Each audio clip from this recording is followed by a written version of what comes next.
medyo malapit ka dito sa may Tandang Sora Avenue o kaya sa may Quirino Avenue, pwede mong dayuhin Tondo Junction. Kahit nasa Quezon City ka, at pwede dayuhin kung gusto mo naman maiba ang iyong pinapadyakan.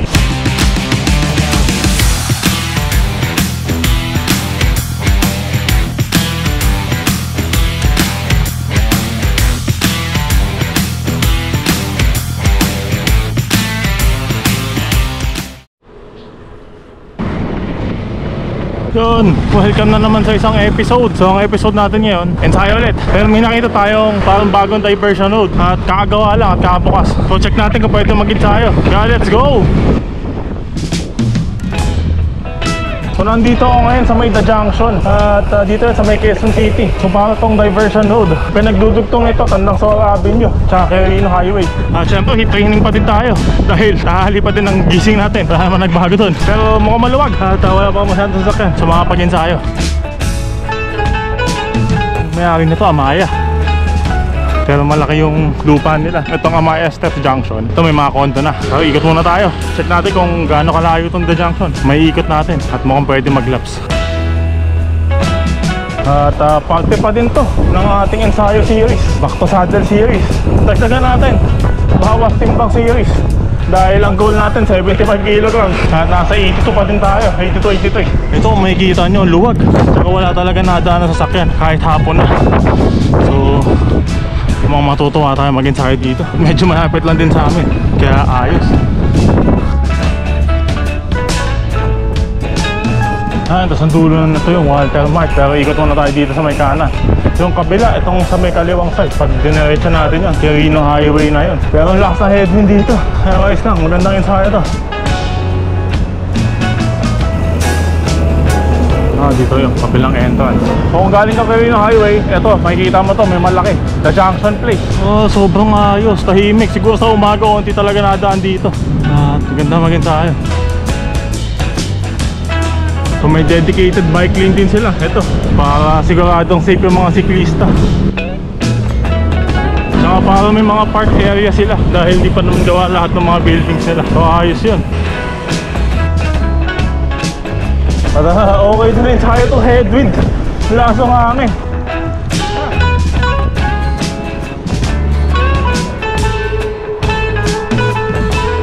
At mga lagpas 1 kilometro ang isang lap na nagawa natin.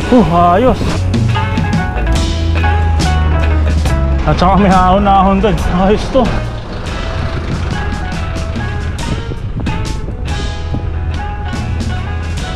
Yung mga nakikita din ako nagbabike-bike. Naglalaps-laps din sila. Buti naman. At mayroon hanggang to malapit sa QC. May ensayuhan natin.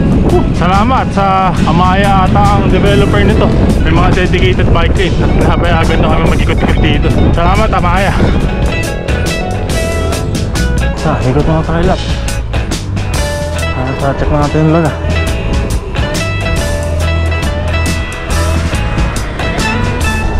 May gradient pala dito. Papuntang Quirino Avenue. Itong kalsada na to, 1% full slot.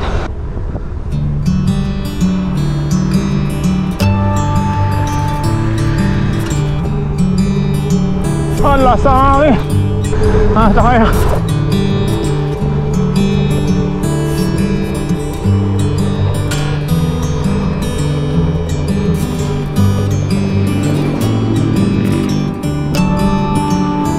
Kaya mga 1.7 kilometers ang lap na nagawa natin. Medyo madami tayo nakikita siklista.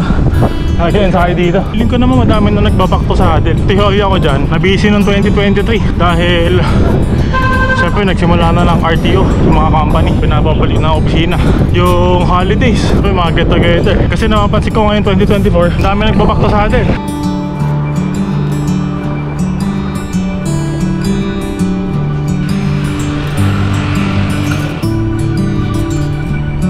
Yan o, may park pa sila. So kung gusto na maglaho-laho dyan, pwede din. So ulit to, Amaya. Maraming salamat ulit. At kudos sa management ng Amaya. At kinonsider nyo ang mga siklista at yung mga gusto na tumampay o maglaro dahil may mga park. Kudos at salamat ulit Amaya management. Woo!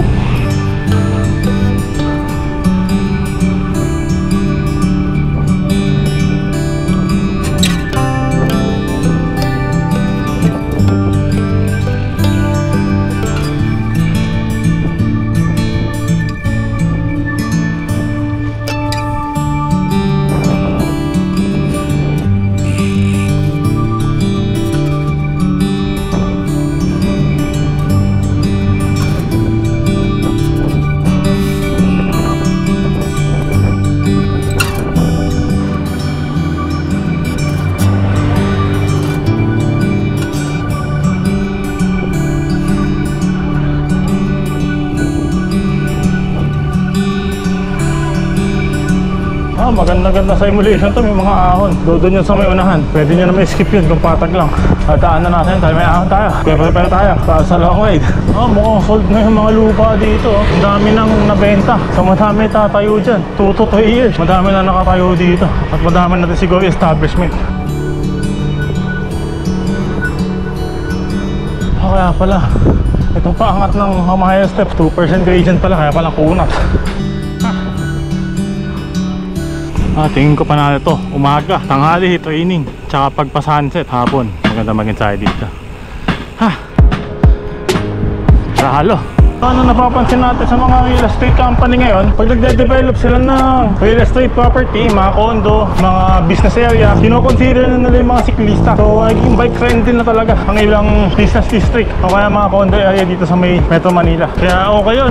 One step forward dyan para maging bike friendly city talaga itong Metro Manila. So, salamat sa mga nagde-develop real estate property na nagko-consider na maging bike friendly ang lugar nila. Headwind tapos hahon.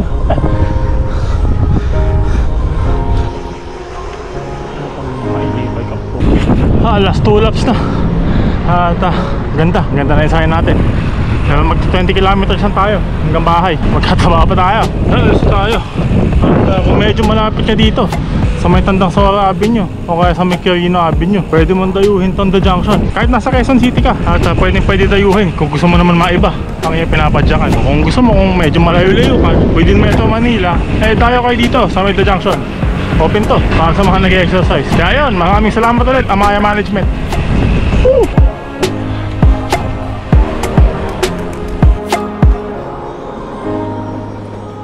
Uwi na tayo, naka 18.65 kilometers pa lang. Pero magandang ensayo na yan para sa araw na to. Dito tayo sa may Tandang Sora ulit dadaan. Yun, nasa may congressional na ako. Time check, 4:05.